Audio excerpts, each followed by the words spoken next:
ಸ್ನೇಹಿತರೆ, ನನ್ನ ಯೂಟ್ಯೂಬ್ ಚಾನಲ್ಗೆ ಎಲ್ಲರಿಗೂ ಆದರದ ಸ್ವಾಗತ. ಇವತ್ತು ನಮ್ಮ ಅಡಿಗೆ ಮನೆಗೆ ಹೋಗೋಣ. ಇವತ್ತಿನ ಶೀರ್ಷಿಕೆ ನೆಲ್ಲಿಕಾಯಿ ಉಪ್ಪಿನಕಾಯಿ.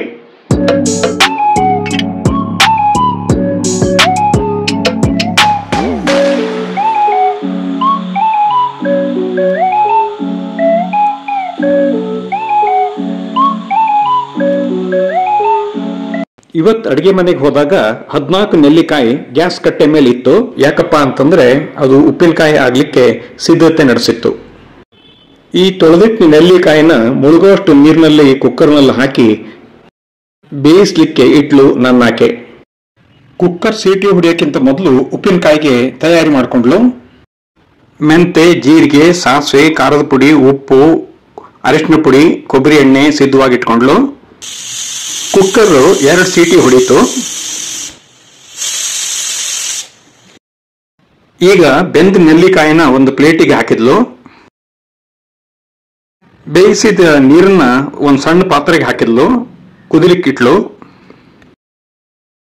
ಆ ನೀರಿಗೆ 6 ಚಮಚ ಉಪ್ಪು ಹಾಕಿದ್ಲು.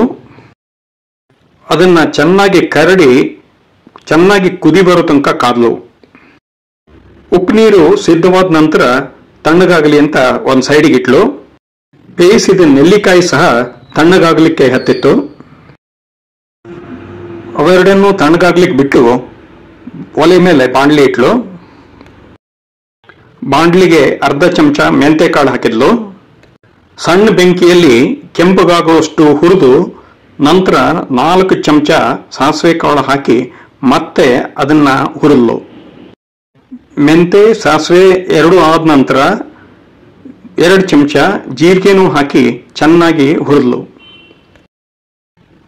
ಈಗ ಅರಿಶಿಣ ಪುಡಿ ಹಾಕಿ ಚೆನ್ನಾಗಿ ಬೆರೆಸಿದ್ಲು. ಮಾಡಿ ಹುರಿದ ಈ ಮಿಶ್ರಣವನ್ನ ಒಂದು ಪ್ಲೇಟಿಗೆ ಹಾಕಿ ಆರ್ಲಿಕ್ಕೆ ಬಿಟ್ಲು. ಈಗ ಆರಿದ್ದ ನೆಲ್ಲಿಕಾಯಿಯನ್ನ ಬೀಜದಿಂದ ಬೇರ್ಪಡಿಸಿ ಒಂದು ಬೌಲ್ಗೆ ಹಾಕಿಕೊಂಡ್ಲು. ನೆಲ್ಲಿಕಾಯಿ ಹೋಳುಗಳಿಗೆ ಉಪ್ಪು ನೀರನ್ನ ಸೋಸಿ ಹಾಕಿದ್ಲು. ನೆಲ್ಲಿಕಾಯಿಯ ಹೋಳುಗಳು ಉಪ್ಪು ನೀರನ್ನ ಕುಡಿಯುವಂತೆ ಹರಡಿ 4 ಚಮಚ ಖಾರದ ಪುಡಿಯನ್ನ ಅದರ ಮೇಲೆ ಹರಡಿದ್ಲು. ಈಗ ಬೆಂದ ನೆಲ್ಲಿಕಾಯಿ ಹೋಳು ಅದರ ಜೊತೆಗೆ ಉಪ್ಪು ನೀರು ಹಾಗೂ ಖಾರದ ಪುಡಿ ಇವನ್ನ ಚೆನ್ನಾಗಿ ಕಲಸಿ ಒಂದಕ್ಕೊಂದು ಸೇರುವಂತೆ ಮಿಶ್ರಣ ಮಾಡಿದಳು. ಈಗ ಹುರಿದಿಟ್ಟುಕೊಂಡಿದ್ದಂತಹ ಮಸಾಲೆಯನ್ನ ಮಿಕ್ಸರ್ ಜಾರಿಗೆ ಹಾಕಿ ಮಿಕ್ಸಿಯಲ್ಲಿ ಚೆನ್ನಾಗಿ ಪುಡಿ ಮಾಡಿದಳು. ಬೆಂದ ನೆಲ್ಲಿಕಾಯಿ, ಉಪ್ಪು ನೀರು ಮತ್ತು ಖಾರ ಪುಡಿಯ ತಲೆಯ ಮೇಲೆ ಮಸಾಲೆ ಪುಡಿ ಸಹ ಉದುರಿಸಿದಳು. ಇದನ್ನು ಬಾರಿ ಬಾರಿ ಕಲಸಿ ಮಿಶ್ರಣ ಮಾಡಿದಳು. ಈಗ 4 ಚಮಚ ಕೊಬ್ಬರಿ ಎಣ್ಣೆ ಹಾಕಿ ಒಗ್ಗರಣೆಗೆ ಸಿದ್ಧ ಮಾಡಿದಳು. ನಂತರ ಸಾಸಿವೆ, ಮೆಂತೆ, ಇಂಗು ಹಾಕಿ ಚಟಪಟ ಗುಟ್ಟಲು ಬಿಟ್ಟಳು. ಚಟಪಟ ಗುಟ್ಟಿದ ಒಗ್ಗರಣೆ ಆರಿದ ಮೇಲೆ ಉಪ್ಪಿನಕಾಯಿ ಮಿಶ್ರಣಕ್ಕೆ ಸುರಿವಿದಳು. ಹಾಕಿದ ಒಗ್ಗರಣೆಯನ್ನು ಚೆನ್ನಾಗಿ ಮಿಶ್ರಣ ಮಾಡಿ ನೆಲ್ಲಿಕಾಯಿ ಉಪ್ಪಿನಕಾಯಿ ಸಿದ್ಧಪಡಿಸಿದಳು. ಅಂತೂ ಬೆಟ್ಟದ ನೆಲ್ಲಿಕಾಯಿ ಬಟ್ಟಲೊಳಗೆ ಬಂತು. ಇನ್ನು ಬಾಯೊಳಗಿಟ್ಟರೆ ಅದರ ಮಜವೇ ಬೇರೆ. ಈ ನೆಲ್ಲಿಕಾಯಿ ಉಪ್ಪಿನಕಾಯಿ ಮಾಡಿದ್ದು ನನ್ನಾಕೆ, ಆದರೆ ವಿಡಿಯೋ ವಿವರಣೆ ನಂದು.